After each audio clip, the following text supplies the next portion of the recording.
هل في الصحيحين أحاديث غير صحيحة؟ نرجو إفادتنا بذلك أثابكم الله. ليس في الصحيحين أحاديث صحيحة غير صحيحة، بل كل ما فيهما صحيح، وقد تلقاهما الأمة بالقبول وبينوا أن ما فيهما صحيح مسلم مقبول، وقد يسمى بعضه حسنا، لكن في الجملة صحيح. حديث الصحيحين مقبولة وصحيحة ومتلقاة بالقبول عند أهل العلم.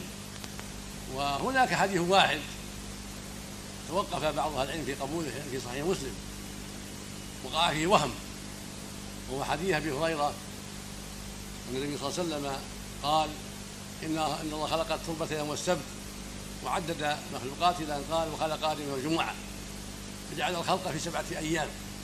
قال البخاري وجماعة إنه وهم، وإنه من كلام كعب الأحبار، وهم فيه بعض الرواة فرفعه إلى أبي هريرة إلى النبي صلى الله عليه وسلم، وإنما هو وهم، وهذا هو الصواب. قول البخاري في هذه الرواية هو الصواب إنه وهم.